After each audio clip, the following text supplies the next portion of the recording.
All right, good afternoon, class. So, in today's lecture, we're going to finally start in Chapter 6.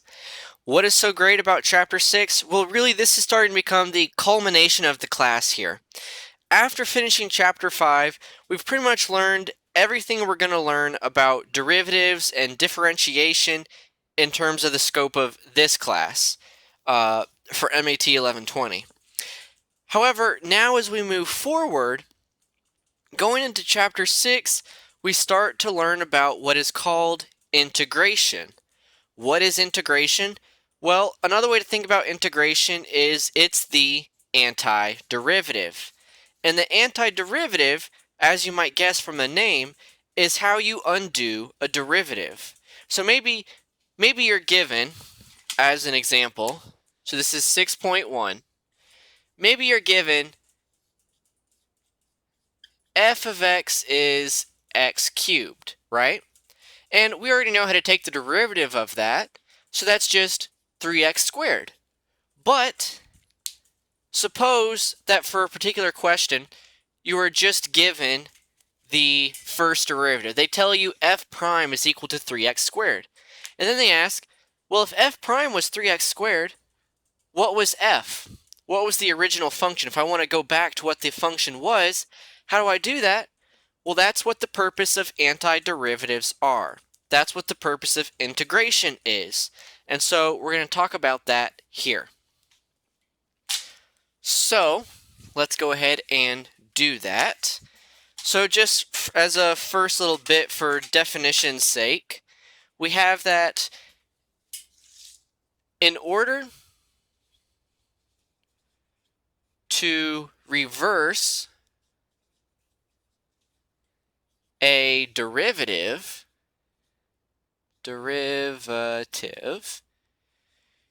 you have to take the antiderivative. So the antiderivative is what's going to let us to go from f prime of x equals 3x squared and somehow be able to get back to f of x is x cubed. Taking the antiderivative is going to do that for us, and that's the point of this lecture. So, what is the antiderivative? Well, another definition for the antiderivative is if my marker is dying on me.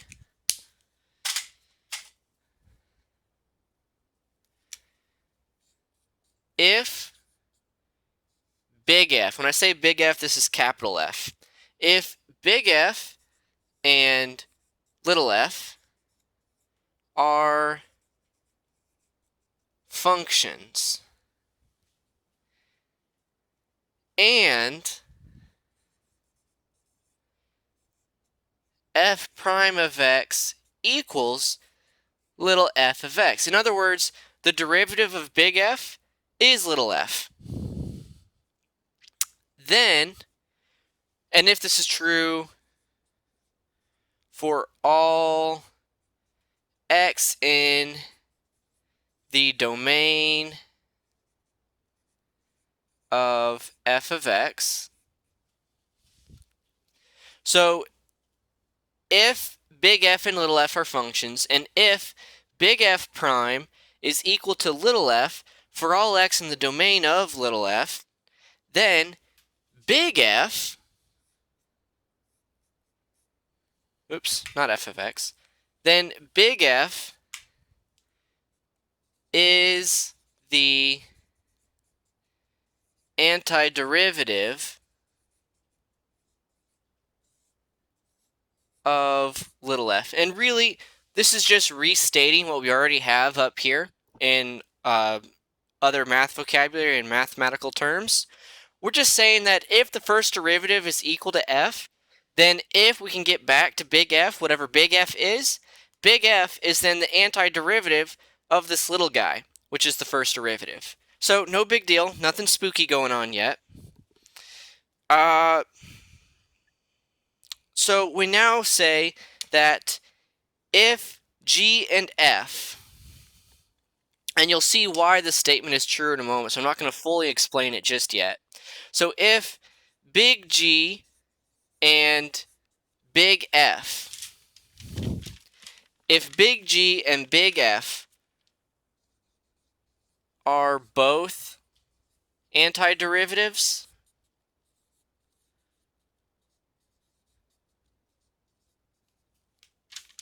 if they're both antiderivatives for little f, so we're saying we have big G and big F that are both antiderivatives for f.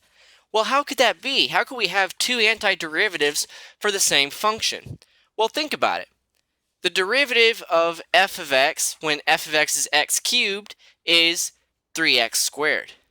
But what if instead this was x cubed plus 1? Well, then the derivative of this, the 1 would cancel and we would have the same derivative. So in this case, if big F is x cubed and big G is x cubed plus 1, then for both of them, their derivative is 3x squared. In other words, this function 3x squared can have two different antiderivatives. And in fact, whenever you have a function, you take the integral of it, you're going to have an infinite number of possible antiderivatives. Why? Because you could take any f of x, x cubed, and add on any constant. Plugging in any constant there on the end will make it a different function, but when you take the derivative of it, it'll still give you the same derivative. So there's actually lots of antiderivatives for the same function. So keep that in mind, and that's where this definition comes in. If big G and big F are both antiderivatives for f, then g of x is equal to f of x plus c. In other words, g of x and f of x, they only differ by a constant. Their only difference is some constant. With c a constant. And this c, it actually has a special name in integration. It's called the constant of integration. Now, you're not going to need to know that. I'm just giving you that information so you know. This c is called the constant of integration. All right, good stuff. So what else do we do with this? So, going along with our definitions here, we're now ready to talk about what is the integral, or rather what is an indefinite integral. So big F of x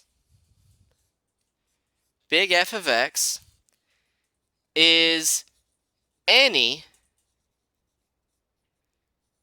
antiderivative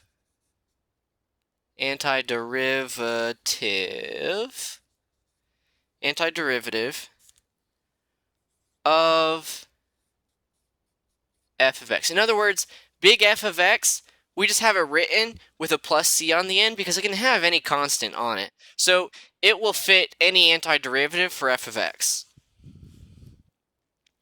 Then we say the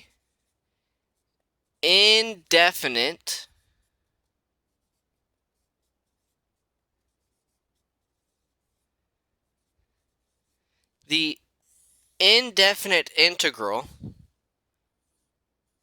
of f of x is symbolized by the integral, and so that's a long S-looking shape with two little hooks on the top and bottom. So this is the symbol for integral. So symbolized by the integral of f of x dx, and I'll explain the dx in a moment. So this is the integral of f of x, and this equals f of x plus c. It's very important you have this plus c on the end. If you write your answers to these questions without the plus c, it is technically wrong. I'm not going to take off a lot of points for that, but you will lose some points for that because it is part of your answer. It's important to differentiate that we don't actually know what C is, not unless we're given more information. And so it's important to take note that, yes, there is some constant on the end. We don't know what it is, so we symbolize it by putting a plus C on the end. And that's because if you have f prime is 3x squared, well, we already know that f could have been x cubed, but it could have been plus 1, plus 2, plus 3, plus 4, plus 5, plus negative 5, negative 1,000. It could have been any constant. And so it's very important to have that c on the end because that is actually a part of your answer without knowing what c is. So it's an important distinction there to keep track of your c when you're writing your answers to these questions. So the integral of f of x is equal to big F of x plus c. And just to fill in some of the vocabulary here, when you're taking the integral of something, the f of x on the inside, what you're taking the integral of, is called the integrand. So this f of x is called the integrand, which just means what is being integrated.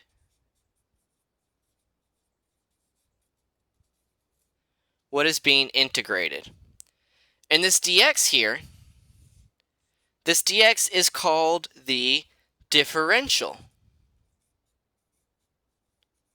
D for differential, I guess. Differential.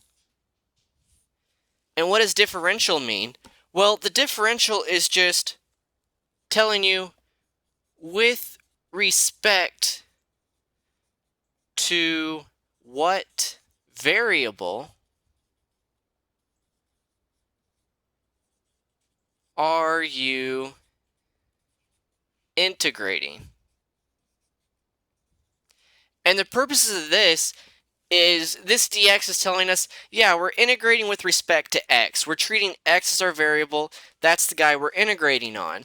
That can become especially useful for other types of questions that we actually won't get into in this class, but sometimes you might have a function where maybe you have more than one variable. Maybe it's a yx squared dx, and so you've got a y on the inside of this integral, but this dx is telling you that, hey, even though there's a y here, just kind of ignore it, treat it as a constant, and just integrate with respect to x. So that's the point of dx, that's why it's there. Beyond that, we're not going to go much more into detail on what the dx is, because you're not really going to need that for the purposes of this class. So there you go, that's the differential, this is the integrand, and this S symbol is the integral. Yeah, so that covers some of the basic definitions for integration, antiderivatives, indefinite integral, and we call it indefinite integral because when you integrate this, you end up with some function as your answer. So it doesn't give you a numerical value, it ends up giving you another function, so we call it the indefinite integral. So there you have it.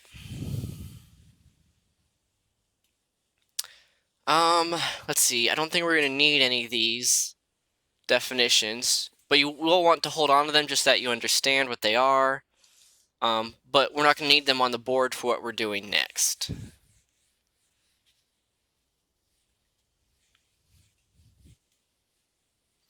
All right. So, basic ideas for what are integrals, what are antiderivatives.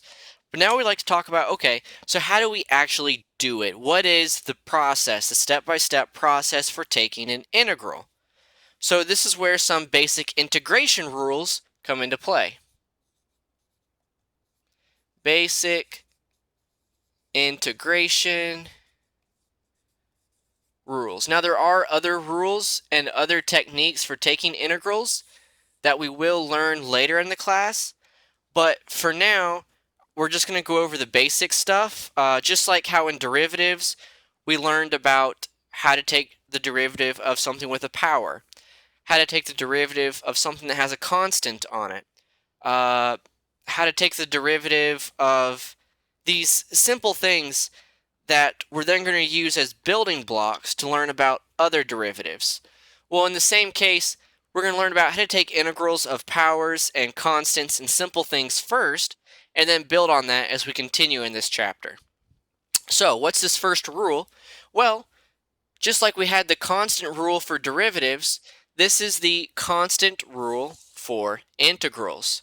So if you have some constant k dx, the integral of a constant is kx plus c. And if you think about it, that really actually does make sense.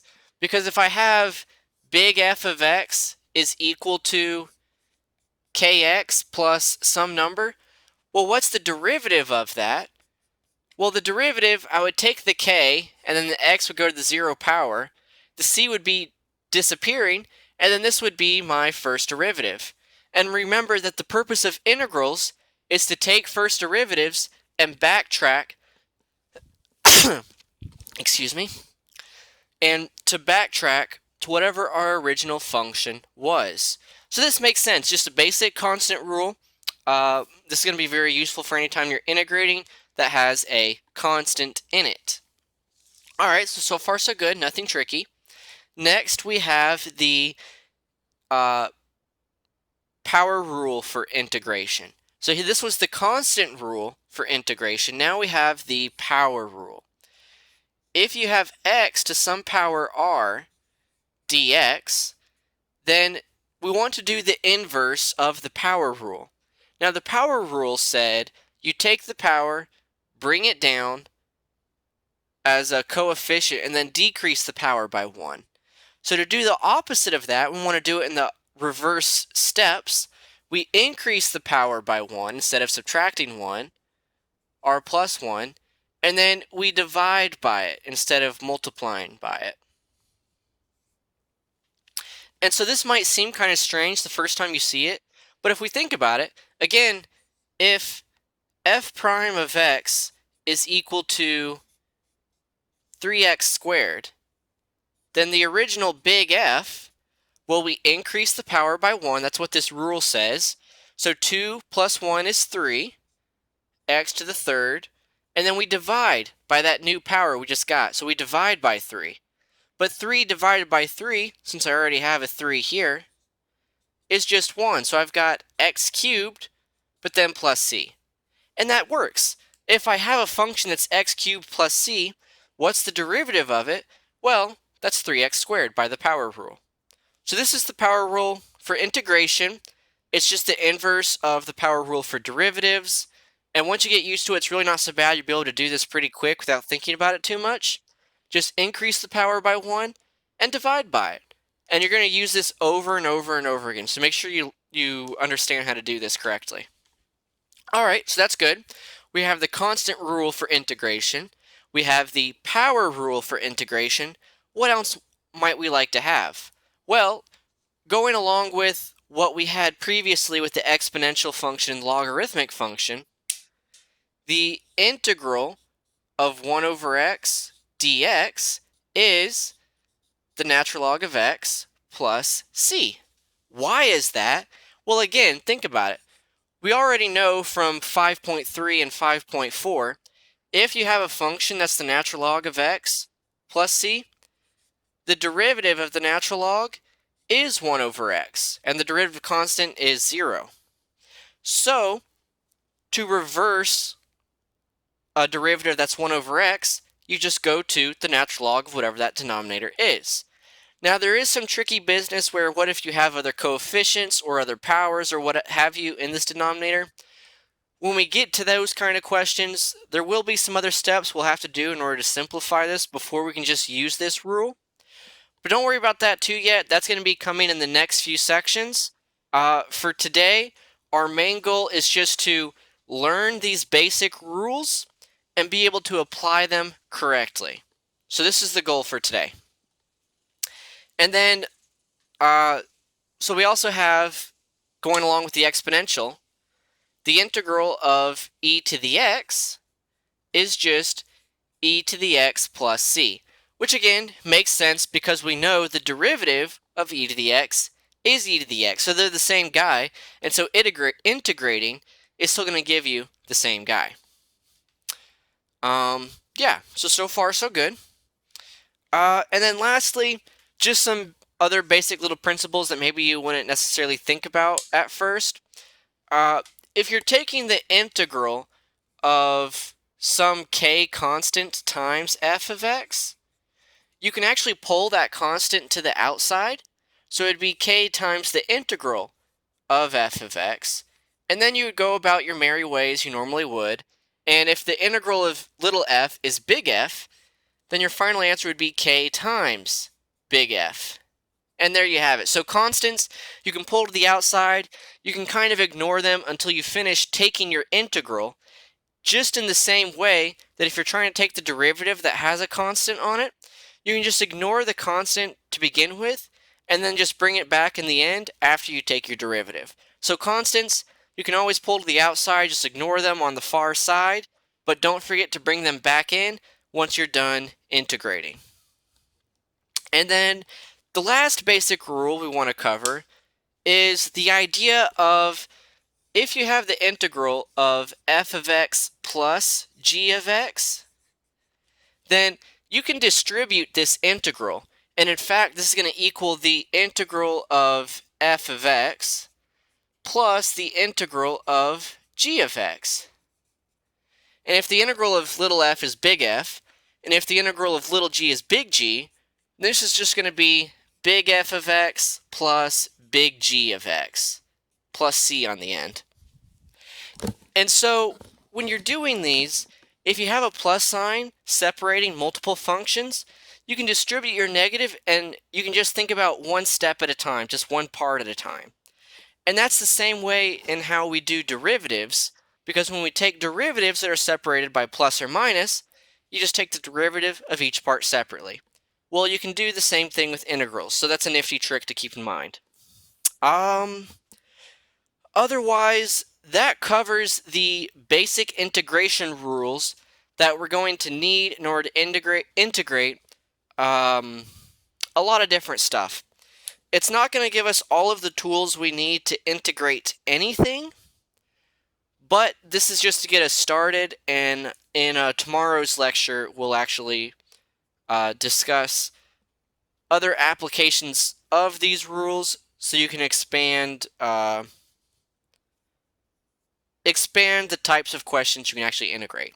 At this point, using these rules, you should be able to integrate just about any polynomial function.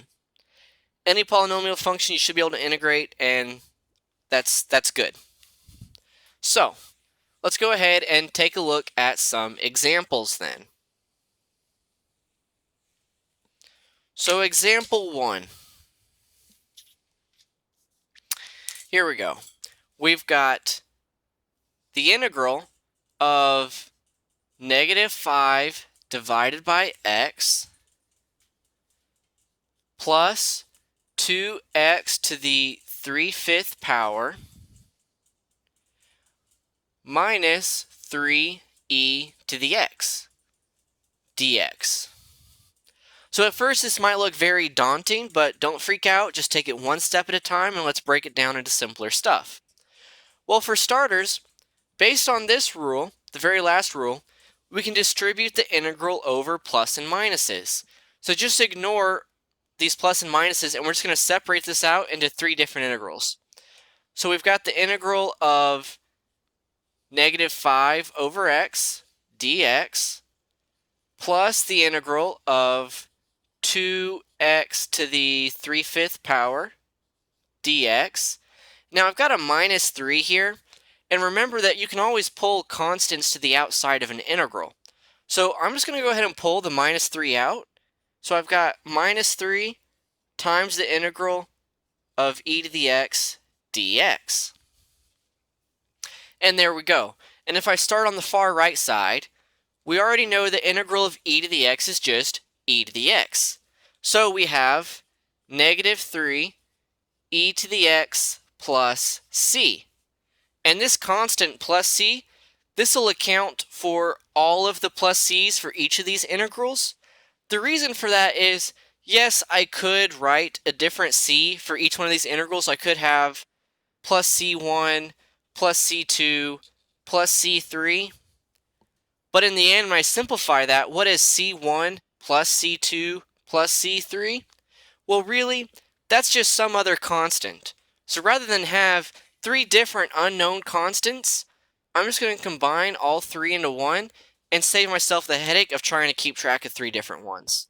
So there we go. We have our plus c. Now we don't have to worry about it since we have it written on the end, and we're good to go. So now we come to this middle guy. We got to use the power rule for integration. So what do? The power increases by 1. So what is 3/5 plus 1? Well, that's 3/5 plus 5 over 5. So we're going to have x raised to the 8/5 power. Okay, so far so good. Now what? Well, the rule now tells us we have to divide by that new power. So we have to divide by 8/5. We have to divide by 8/5, and we still have this times 2 on the outside.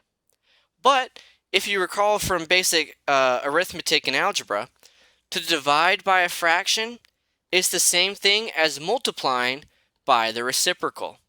What does that mean?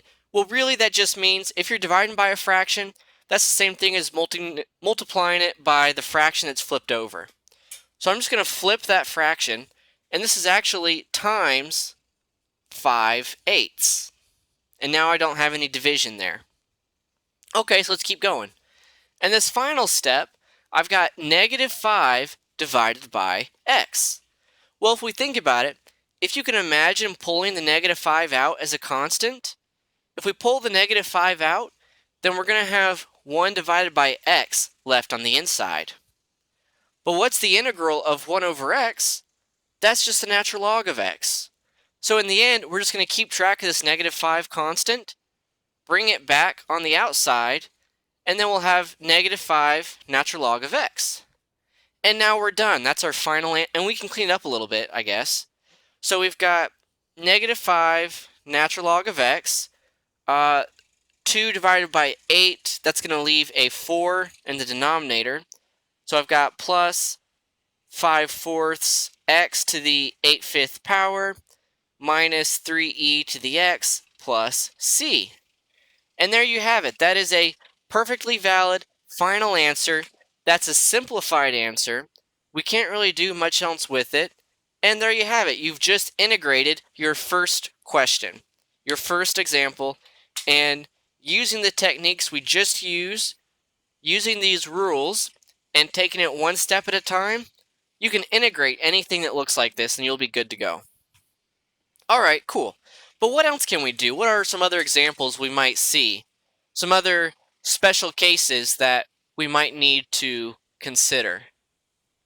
And I'll go ahead and apologize. I believe somebody is mowing the grass outside. I don't know if you guys can hear the lawnmower or not. Hopefully you can't. But if you can, then apologies. There's not much I can do about that. We'll just try to make the most of it, I guess. Alright, so what's another example that we might see for this section in 6.1? Well, another thing to think about is, okay, what about negative powers? What if I have the integral of 3x to the negative 2 plus 3 dx? And we're going to see... Alright, sorry about that. I had to pause for a second. So where were we? Right, basic integration, and then we were looking at this example with an integral with a negative power. So don't let this slip you up. It's not too big a deal. Just take it one step at a time. By the power rule for integration, what do? The power increases by 1, so we do plus 1, and we divide by that new power. So we've got 3x. Now negative 2, we add 1. So negative 2 plus 1 is negative 1. So you want to be careful of that because it's a common mistake I see students make where when they integrate something with a negative number, when they try to increase it by 1, they accidentally make it negative 3 instead of negative 1. But you don't want to do that. Negative 2 plus 1 is negative 1. So make sure you increase in the correct direction when you're dealing with negative powers. So we have x to the negative first divided by negative 1. We still have the 3. And then the derivative of 3, which is a constant, we just get 3x. So our final answer here is negative 3 divided by x plus 3x plus c. And that's it. That's all there is to it. Nothing too complicated. And you've got your final answer. Okay, so far so good. Next, let's see an example where you have to do some simplifying first before you integrate. So what would that look like? Well, suppose you've got something like this. Suppose you have the integral of negative 5x to the fourth, negative 5x to the fourth minus 7x cubed minus 2 divided by x to the fourth. Okay, what do we do here? Well, as it currently stands, we've got this weird kind of funky fraction. Not really sure what to do just yet. The first step here is really just to simplify. How do we do that? Well, just take this denominator and you're going to divide it into each part of the numerator. And because they're separated by negative signs, we can do that. These are each separate terms we can divide by. So we have negative 5x to the fourth divided by x to the fourth. So the x's are going to cancel. We're left with negative 5. For this middle guy, we've got negative 7 x to the third divided by x to the fourth. So x to the fourth is bigger on the denominator, so it'll cancel out 3 in the numerator. So we're going to have negative 7 divided by x, right? Because if I have x cubed divided by x to the fourth, that's going to leave me with 1 over x. Okay, so far so good. And then I'm going to have negative 2x divided by x to the fourth, but I'm going to rewrite that as x to the negative fourth. And now that I have it rewritten like this, I can now go about my day and apply my integration rules that we've already learned. So no big deal.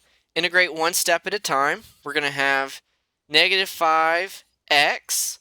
Here for the middle term, if you pull the negative 7 off as a constant, then I'll have negative 7 times the integral of 1 over x. But what is the integral of 1 over x? Natural log. So I've got minus 7 natural log of x. And then here, I have to do the power rule for integration. Power increases by 1, so x raised to the negative third. I divide by negative 3, but I already have a negative, so the negatives cancel, and I'm left with a positive 2/3. Positive 2/3. And then plus c on the end. So my final answer is negative 5x minus 7 natural log of x plus 2, and you could move the x back down to the denominator, 2 divided by 3x cubed. And that's a perfectly valid answer, plus c on the end. Now if you wanted, you could leave this x cubed in the denominator. You could leave it in the numerator with a negative power. That's fine. Both of these are perfectly valid ways to write your answer, and I would accept both of them. I don't think one is necessarily better than the other. So either of these is perfectly fine. I'll accept either, and you won't lose points for that. Okay, so good stuff. So what other kinds of questions might you see in section 6.1? Well, let's take a look at some of the word problems you might get. Let's take a look at some of the word problems. So here, this is about a population model.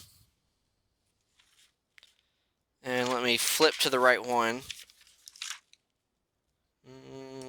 Yeah, here we go. So, the population of a town is growing at a rate given by, so they give you the growth rate, which is the first derivative. And they write it here as dp dt, which just means the change in population with respect to time. So this is a first derivative. This is also p prime. Okay, so they give it to us as 216 minus 24 t raised to the 1/2 power. And so we have our first derivative, we have dp over dt, and this is the growth rate of people per year. So in the first year, they're growing by 216 minus 24, whatever that is. That gives you the growth rate for that year, so on and so forth.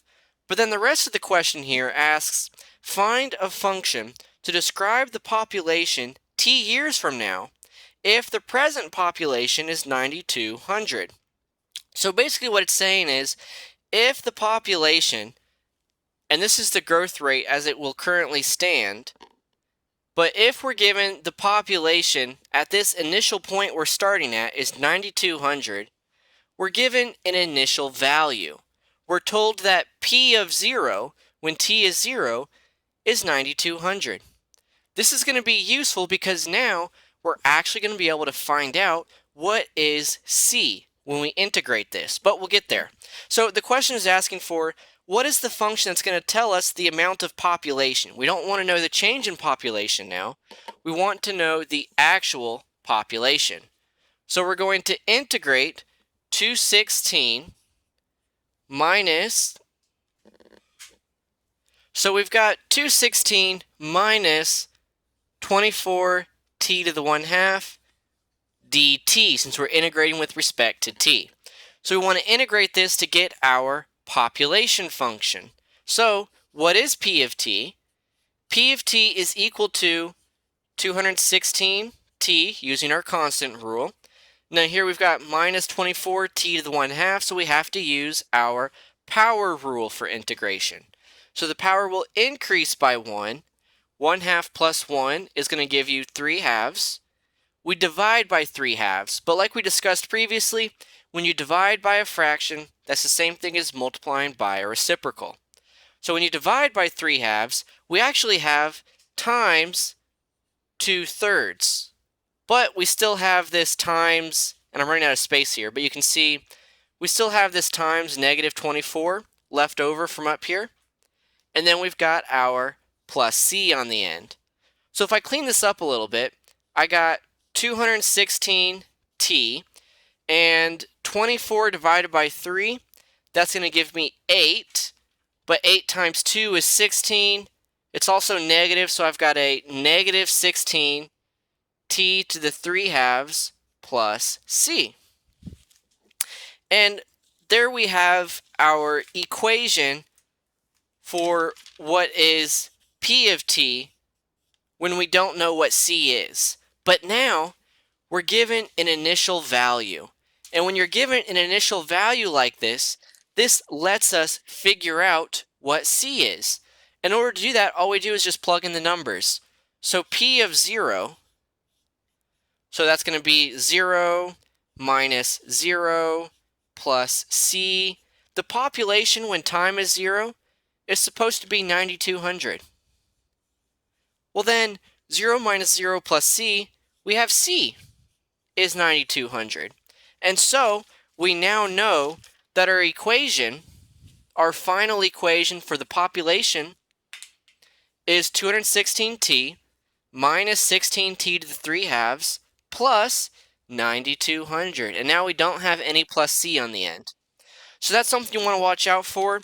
They can sometimes give you questions where they will tell you some initial information, and using that initial information, you can figure out what c actually is, and you should go ahead and do that so you don't have c written anymore. You actually have what the constant, what the true value for the constant is. And that's the whole point of these types of questions, which you will see in section 6.1. So there you have it. that covers everything I wanted to talk about in 6.1. With that being said, of course, if there's anything that doesn't make sense, if I covered something too quickly, by all means, you can contact me, email me, let me know what your concerns or questions are. We'll talk about it. You can also bring your questions to the Q&A we're going to have later in the day, and we'll talk about any questions, concerns, so on and so forth for this class during that time period. So with that being said, that's all I've got, and I wish you the best of luck.